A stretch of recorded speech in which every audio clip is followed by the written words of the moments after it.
Sup everyone, welcome back to our channel, and today we're gonna have the Monster Hunter Rise. It's the latest entry in the Monster Hunter franchise. Released in March for the Nintendo Switch, the game promises to be ultimate experience for both veteran gamers and the new hunters looking for the first Cerbid tooth. But does it deliver what it promises? Let's check it. First of all, let's talk about the story. What?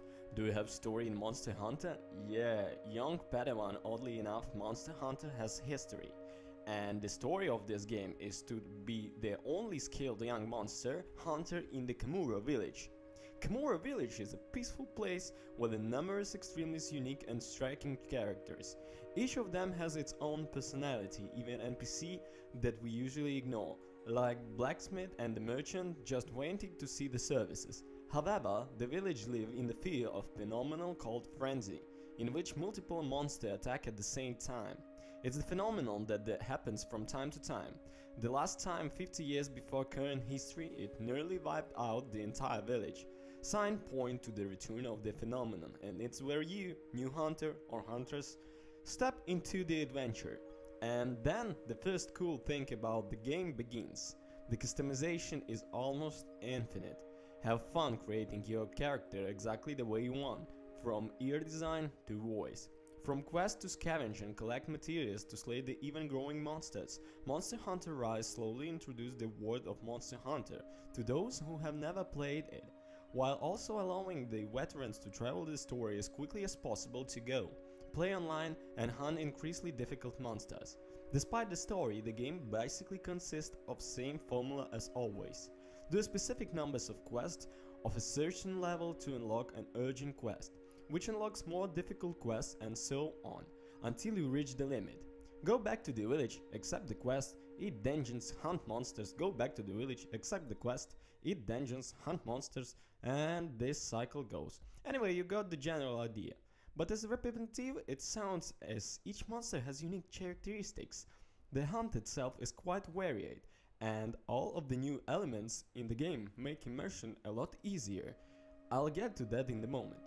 The game has two types of missions, as usual, the villages one and the Enquanto area ones. This time the village ones are even easier than usual, probably so not to scare off newbies to the game.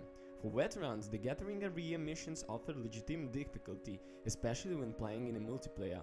And running with the story in village quest also you to speed up the process and already jump to the Gathering area quest directly to 4 stars, which makes hunting bigger monsters a lot easier.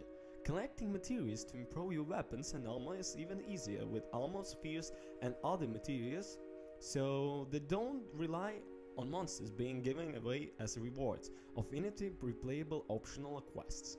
The only downside is that the story doesn't seem finished. And if the story in any excuse to hunt more monsters, let's talk about the monsters themselves. As they are lead stars of the show, there are over 60 monsters, with the new ones being added with each update, including 9 new monsters. And you have to stay, seems old, and I have to say that they are amazing. Seeing old favorites like Raytheon, Barriot and Nakaruka in the Switch visuals is wonderful. Most keep their features, but they were surprised by some changes in some of them. Deemed surprises. I'll leave it for you to see what you play. The new monsters are pretty decent and worthy additions to existing roster. It was quite interesting to discover the strength and the weakness of each of them for the first time, rather than having guides to help me with that. Cataloging species for the first time, and the introduction of each monster is chilling. Monster Hunter Rise gameplay is the best in franchise history. There are several spots where if you can pick up a great cabinetic and be hurled somewhere else on the map, you can travel great distances quickly on your Mikao without spending stamina. In addition, themselves, despite talking a little, getting used to become something essential later on.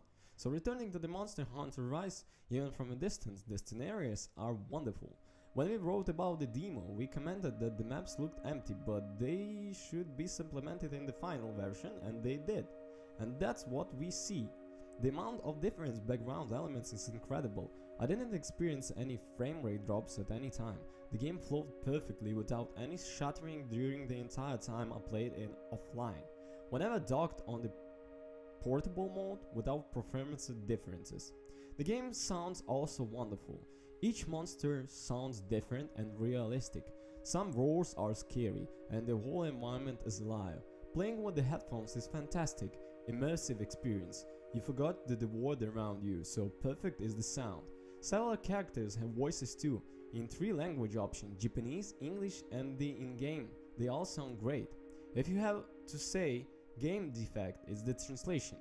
While the main elements of the game were beautifully translated with the perfect puns and brilliant insights, several menu elements and minor issues seem to have been translated automatically.